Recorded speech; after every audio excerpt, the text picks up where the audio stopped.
ตลอดระยะ50 ปีแห่งการกำเนิดเติบใหญ่ขยายตัวของโรงหมอศูนย์กลาง103กองทัพประชาชนลาวได้ผ่านเปลวไฟสมรภูมิของสงครามที่ดุเดือดเขี่ยวขาดทรหดอดทนในการหับไส้ประเทศชาติหับไส้กองทัพและหับไส้ประชาชนลาวบรรดาเผ่าเคียงบ่าเคียงไหลกับเหล่าหกอื่นๆโรงหมอศูนย์กลาง103กองทัพประชาชนลาวได้ประกอบส่วนอันสำคัญเข้าในภารกิจปลดปล่อยชาติและญาติได้ผลงานอันสง่าราศีในนี้ได้มีพนักงานแพทย์หมอหลายสหายได้รับการย่องย้อสรรเสริญและถูกคัดเลือกให้เป็นวีรชนแห่งชาติพวกเขาเหล่านี้ยังได้ขนานนามว่าเป็นแพทย์ปฏิวัติอย่างน่าภาคภูมิใจดังคำขวัญที่ว่ารอยยิ้มคนเจ็บคือความสุขแพทย์หมอ103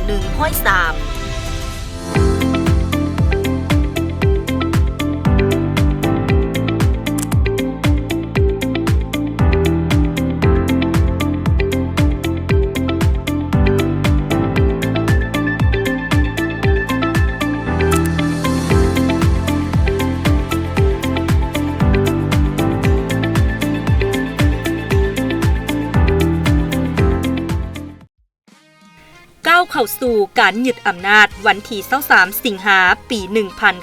1975กองทัพประชาชนลาวได้ยึดเอาโรงหมอศรีสว่างวงศ์เป็นบ่อนปิ่นปัวพนักงานนักรบที่ปฏิบัติเวียกงานอยู่เวียงจันทน์ซึ่งได้ประกอบ300เตียงนอนจากนั้นมาในวันที่12สิงหาปี 1976ได้เปลี่ยนชื่อโรงหมอศรีสว่างวงศ์มาเป็นโรงหมอทหาร103กองทัพประชาชนลาวและได้ถือเอาวันที่12สิงหาเป็นวันสร้างตั้งโรงหมอศูนย์กลาง103กองทัพถึงปัจจุบันประกอบมี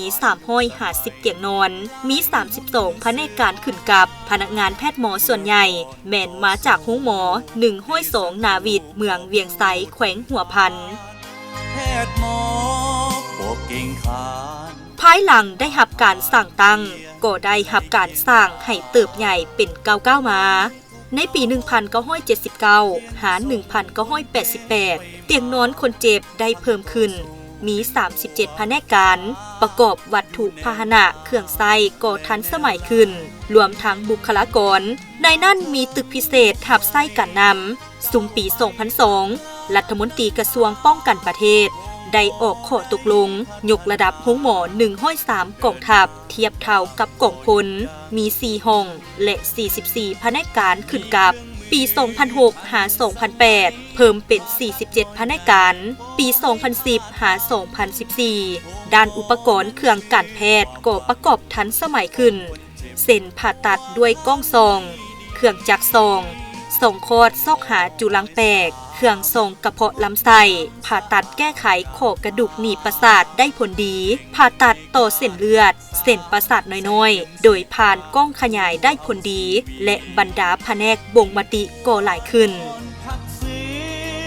ภายใต้การชี้นำขององค์คณบดีกระทรวงป้องกันประเทศก็คือกรมใหญ่พลาธิการกองทัพเป็นต้นแมนอาคารสถานที่เทคนิควิชาการด้านการแพทย์การประกอบเครื่องมือการแพทย์ที่ทันสมัยภาครัฐก็คือกระทรวงป้องกันประเทศได้สนองงบประมาณก่อสร้างอาคาร9ชั้นเพื่อนำใช้เข้าในการปิ่นปัวพนักงานนักรบและประชาชนลาวบรรดาเผ่าเดือนเมษายนปี 2016โรงหมอได้ยกระดับเตียงนอนคนเจ็บจาก4ห้อยเป็น6ห้อยเตียงนอนมี4ห้องและ60แผนกการมาในปี 2017 ได้มีการปรับปรุงการจัดตั้งประกอบมี5ห้องและมี74แผนกการขึ้นกับโดยอิงใส่การเติบใหญ่ขยายตัวก่อให้แพทย์หมอกับหน้าที่การเมืองในระยะใหม่โรงหมอ103กองทัพได้นำใส่เครื่องหมายโลโก้ของตนและมาในวันที่5กุมภาพันธ์ 2020ได้ประกาศใส่กาประทับวงมนโรงหมอศูนย์กลาง103กองทัพตามข้อตกลงของกระทรวงป้องกันประเทศว่าด้วยการเปลี่ยนชื่อโรงหมอ103กองทัพมาเป็นโรงหมอศูนย์กลาง103กองทัพประชาชนลาวตามข้อตกลงฉบับเลขที่4325/กปทลงวันที่7ตุลา2020 ปัจจุบันโรงหมอศูนย์กลาง103กองทัพแม่นโรงหมอขั้นสุดท้ายของกระทรวงป้องกันประเทศและหนึ่งในโรงหมอศูนย์กลางขึ้นกับระบบเสนาหักมี7พละบทบาทต้นต่อคือ 1. กวดพยาธิปิ้นป่วนายและพลทหารที่บาดเจ็บและเจ็บป่วยด้วยพยาธิต่างๆตลอดฮอดพ่อแม่ประชาชนลาวบรรดาเผ่าและชาวต่างชาติตามนโยบายที่พรรครัฐบาลวางออก 2. เวียกงานป้องกันพยาธิ 3. เวียกงานอบรม 4. ค้นคว้าวิทยาศาสตร์การแพทย์เพื่อนำใส่เข้าในการปิ่นปัวพยาธิให้มีคุณภาพ 5. ได้ซี่น้ำช่วยเหลือโรงหมอขั้นต่างๆของกองทัพและเกี่ยมพร้อมพนักงานแพทย์หมอออกไปปฏิบัติหน้าที่ในเมื่อมีคำสั่งจากขั้นถึง 6. ปฏิบัตินโยบายขั้นสุดท้ายต่อผู้บาดเจ็บเจ็บป่วยและผู้เสียองค์ะเสียชีวิต 7. เฮ็ดเวียกงานการผัวพันหัวมือกับต่างประเทศพิเศษแม่นหัวมือกับสาธารณรัฐสังคมนิยมเวียดนามสาธารณรัฐประชาชนจีนรัสเซียและบรรดาประเทศอาเซียนภาคพื้นและสากลมี5ห้องขึ้นกับคือห้องการเมืองห้องอบรมค้นคว้าวิทยาศาสตร์ห้องการโรงหมอห้องบริหารการแพทย์และห้องพลาธิการเทคนิครวมมี74แผนกการมีจำนวนพล 1,239 สหายหญิง813สหายด้านอุปกรณ์การแพทย์และเทคนิคการปิ่นปัวคนเจ็บนอกจากวิชาการจะมีความสำนิสำนานหลายแล้วห้องหมอศูนย์กลาง103กองทัพยังได้มีอุปกรณ์การแพทย์ที่ทันสมัยเพื่อช่วยในการบ่งมติพยาธิได้ชัดเจนและปิ่นปัวคนเจ็บให้ได้ประสิทธิผลสูงตื่มอีกเช่นว่าแผนกรังสีวิทยามีเครื่อง MRI CT32 สไลด์128สไลด์และเครื่องกวดมะเร็งเต้านมแผนกคลื่นเสียงมีเครื่องเอโกหัวใจแผนกวิเคราะห์มีเครื่องกวดเลือดเคมีไฮทาชิโคปัส 6,000 เครื่องกวดน้ำเหลืองเครื่องกวดเลือด BC 580,000แผนกประสูติพยาธิหญิงมีเครื่องกวดมะเร็งปากมดลูกElectrophorescope แผนกผ่าตัดมีเครื่องผ่าตัดผ่านท่อ4เครื่องเอ็กซเรย์4 arm 1เครื่องแผนกหัวใจเส้นเลือดมีเครื่องเอ็กซเรย์เส้นเลือด1เครื่องแผนกระบบประสาทมีเครื่องแทกคลื่นสมอง1เครื่องผลงานที่พ้นเด่นด้านวิชาการของโรงหมอศูนย์กลาง103กองทัพประชาชนลาวในระยะ50ปีที่ผ่านมามีคือผ่าตัดผ่านกล้องซองใดเกี่ยวกับพยาธิอักเสบสายติ่งทงบีกระเพาะซอดกระทบท้องผ่าตัดผ่านกล้องซองแก้ไขกรณีกระทบเอิกมีเลือดข้างในโพรงปอดผ่าตัดผ่านกล้องซองตัดก้อนเบ้าหางไข่ตัดมานลูกนอกพกยกหมดลูกผ่าตัดแก้ไขบาดแผลหัวใจผ่าตัดแก้ไขบาดแผลปอดผ่าตัดลอกเหงื่อหุ่มอักเสบเป็นน้องผ่าตัดพยาธิเกี่ยวกับคอเหนียงได้ทุกชนิดเส้นพยาธิคอเหนียงซึมเบื่อคอเหนียงใหญ่มะเร็งคอเหนียงผ่าตัดแก้ไขฉุกเฉินได้ทุกกรณีทุกพยาธิเส้นกระเพาะซอดไส้ตันกระทบท้องกระทบเอิกกระทบหัวกระทบไขหลังผ่าตัดกระดูกหักผ่าตัดสมองและเสาสันหลังสลายนิ่วไขหลังนิ่วทอทรงด้วยเลเซอร์ผ่าตัดเปลี่ยนคอกระดูกฉีดสียะด้วยบอลลูนและใส่สเตนสลายก้อนเลือดกล้ามในเส้นเลือดสมองผ่าตัดศัลยกรรมตกแต่งใบหน้านมและหน้าท้องสมทบกับเสี่ยวซานจีนสามารถเฮ็ดได้บรรดาเทคนิคต่างๆเช่นผ่าตัดตับผ่าตัดก้อนเบ้าสมองด้วยวิธีไขกะโหลกหัวและผ่านหูดังผ่าตัดเสาสันหลังคดมาแต่กำเนิดเปลี่ยนคอกระดูกเทียมใส่สแตนหลอดกลืนอาหารเฮ็ดเทคนิคบ่งมติและปิ่นปัวทอน้ำบีตีบตันโดยผ่านกล้องซองทางระบบละลาย ERCP และยังได้สมทบกับเสี่ยวซานเวียดนามผ่าตัดปลูกถ่ายไขหลังได้31กรณีและผ่าตัดผ่านกล้องซองลอกเหงื่อหุ่มปอดในระยะต้น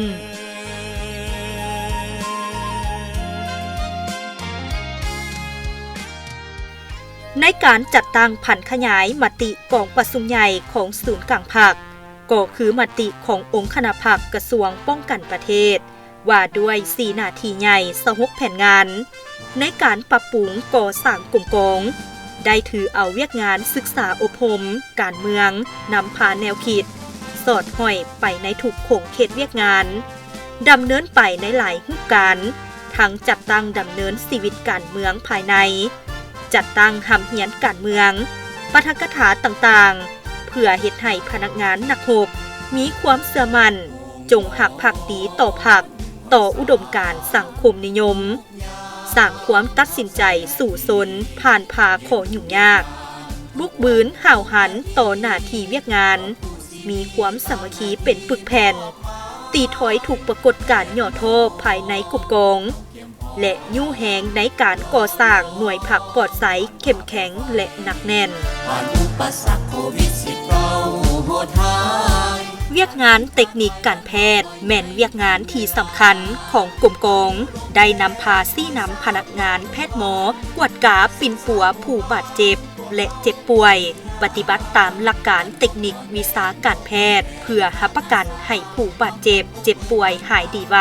โดยปฏิบัติคำขวัญหาดี1พอใจของกระทรวงสาธารณสุขวางออกอย่างเข้มงวดมีคนเจ็บมากวดทั้งหมด 612,947 กรณีทหาร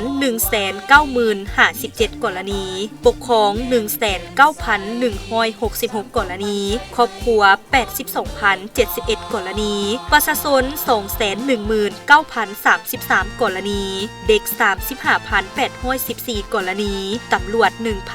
1,849 กรณีพระสงฆ์ 1,883 กรณีต่างดาว 7,721 กรณีนักโทษ5กรณีหับคนเจ็บเข้านอนปิ่นปัวทั้งหมด 164,651 กรณีปิ่นปัวดี 144,421 กรณีส่งไปต่างประเทศ419 คนเฉลี่ยวันนอนห้องหมอ4วัน1คน1ปีอัตราส่วนนำไส้เตียงนอน50คน1เตียง1ปี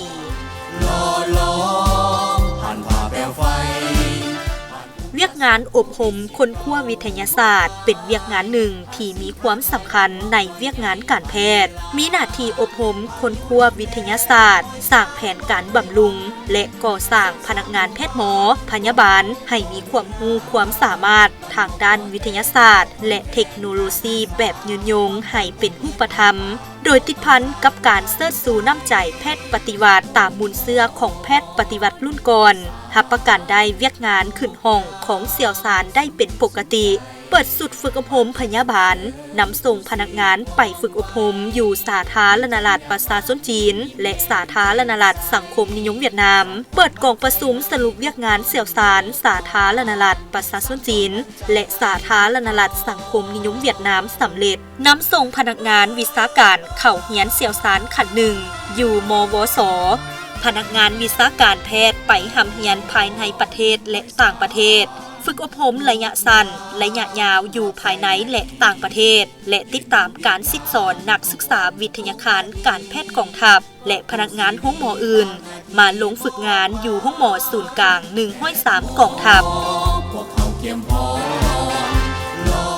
เวียกงานพลาธิการเทคนิคแม่นเวียกงานหนึ่งที่สำคัญในการรับประกันทางด้านพลาธิการเทคนิคหอบด้านให้แก่กลุ่มกองเอาใจใส่ปรับปรุงบูรณะตึกอาคารสถานที่พาหนะหับไส้ปรับปรุงชีวิตการเป็นอยู่โดยเฉพาะแม่นเน้นหนักใส่เวียกงานผลิตกสิกรรม4ปลูก4เลี้ยงตาม4หน้าที่ใหญ่26แผนงานของกระทรวงป้องกันประเทศที่วางออกเป็นต้นแม่นเวียกงานแผนการเงินเวียกงานก่อสร้างคุ้มครองทรัพย์สินเวียกงานเทคนิคพาหนะเวียกงานอุปโภคบริโภคเวียกงานเสื้อไฟและเวียกงานผลิตกสิกรรมเวียกงานของการเป็นเสนาธิการให้คณะภาคคณะบรรษาเป็นต้นแมนการพัวพันประสานสมทบเกี่ยวกับเวียกงานป้องกันชาติป้องกันความสงบให้มีความสงบปลอดภัยห้อยส่วนห้อยจับตั้งปฏิบัติเวียกงานคุ้มครองโสดนอนหอพักเวียกงานจัดสรรบ่อนจอดรถเวียกงานเป็นระเบียบเรียบห้อยสะอาดจบงามทั้งรับประกันชีวิตการเป็นอยู่ของคณะเสี่ยวซาน เวียกงานพัวพันกับต่างประเทศแม่นได้ปฏิบัติเวียกงานตามทิศซี่น้ำของขันเทิงสืบต่อปฏิบัติตามแนวทางการต่างประเทศของภาครัฐก็คือกระทรวงป้องกันประเทศที่ได้วางออกและซี่น้ำโดยเฉพาะแม่นการหัวมือด้านวิชาการแพทย์ในการหัวมือกับบรรดาประเทศเพื่อนมิตรยุทธศาสตร์สาธารณรัฐสังคมนิยมเวียดนามสหพันธ์รัสเซียสาธารณรัฐประชาชนจีนและกลุ่มบรรดาประเทศสมาชิกอาเซียนในการพัฒนาเทคนิควิชาการผ่านการปฏิบัติหน้าที่อันหนักหน่วงของพนักงานนักรบของห้องหมอศูนย์กลาง103กองทัพในแต่ละระยะพรรคและรัฐบาลจึงได้ให้การย่องยอสรรเสริญอย่างสมเกียรติเซ็นเหรียญไซอิสระสั้น2 4หน่วยเหรียญไซอิสระสั้น3 8หน่วยเหรียญไซแห่งงานสั้น2 100หน่วยเหรียญไซแห่งงานสั้น3 285หน่วยเหรียญมิตรภาพกัมพูเชีย1หน่วยเหรียญกาแห่งงาน378หน่วยเหรียญไซพิละอาหารสั้น2 3หน่วยเหรียญไซพิละอาหารสั้น3 45หน่วยใบย่องยอ206ใบเหรียญไซกาละนึก70ปี822สหาย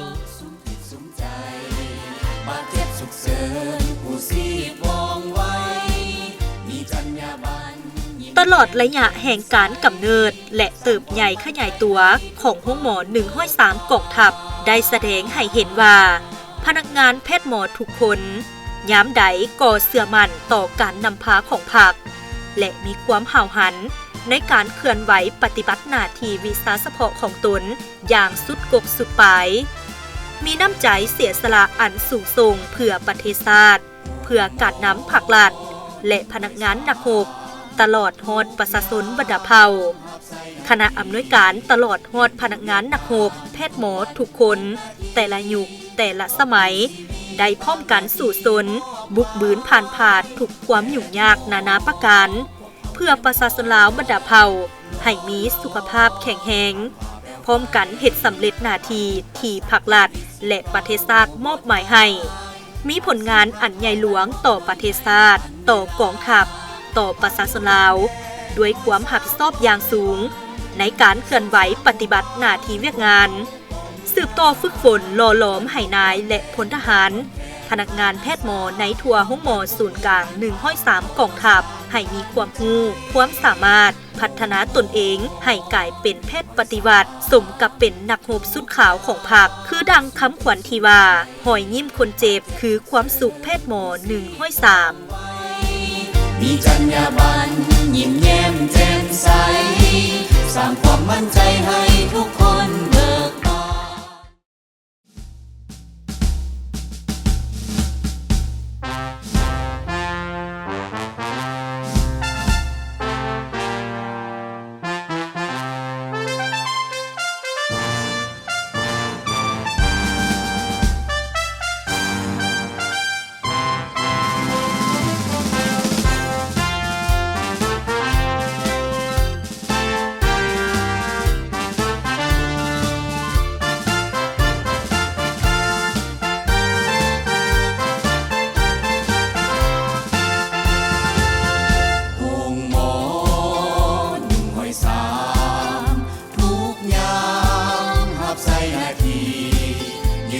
นงานทุกวันทุกนาทีก็ผู้ชีวิตตามหน้าที่มอบหมายแพทย์หมอพวกเขาเกี่ยมพอหล่อล้อมผ่านผ่าแปลวไฟผ่านอุปสรรคโควิด19โหดร้ายผ่านสิ่งท้าทายบ้านฮอกดอยใหญ่ทันเวลาพายุลมแดงหอยสามบอกเลยวันส่งสามหมู่บ้านพวกเขาบ่มีงานบ้านฮอกบ่แบนบ่คอนแคนขาดอาสาความกันพวกปืนผ่านผ่าเขาประสานกันใจโอ่งหมอหนึ่งหอยสามทุกอย่างสุมจิตสุมใจ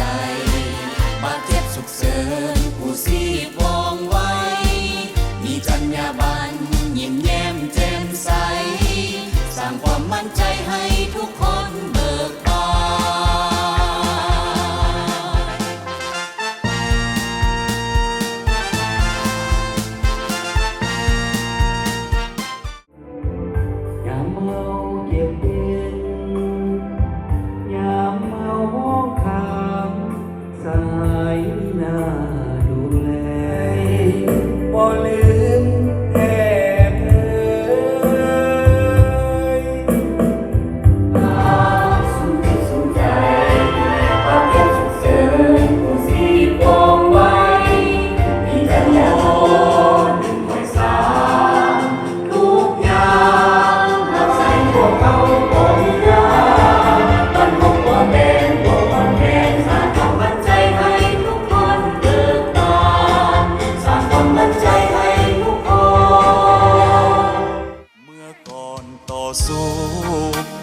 ศัตรูก็ผู้ทิมทานแพทย์หมอปกเก่งขานอาถรรพ์เคียงไล่เคียงบ่าห่วมทุกลบเคียงส่งคนเจ็บไปมาทั้งต่อสู้ปิ่นปัวรักษาอยู่แนวหน้าและแนวหลังมาถึงยุคใหม่ก้าวไปพักลัดนำพาองค์หมอได้พัฒนาเดินหน้าอย่างบ่หยุดยัง้งมีเครื่องมือทันสมัยผ่าตัดน้อยใหญ่บ่ให้พลาดพลั้งองค์หมอนั้นคือ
พักลัดนำพาองค์หมอได้พัฒนาเดินหน้าอย่างบ่หยุดยัง้งมีเครื่องมือทันสมัยผ่าตัดน้อยใหญ่บ่ให้พลาดพลั้งองค์หมอนั้นคือความหวังของคนเจ็บปวดท่านให้ดีองค์หมอห้อยสามงดงามสะอาดงามตาเก่งในการรักษาใส่เข็มฉีดยากู้เอาชีวิตปิ่นปัวนอนพักฟื้นแพทย์หมอเบิ่งแยงเต็มที่เห็นหอยยิ้มเมื่อท่านหายดี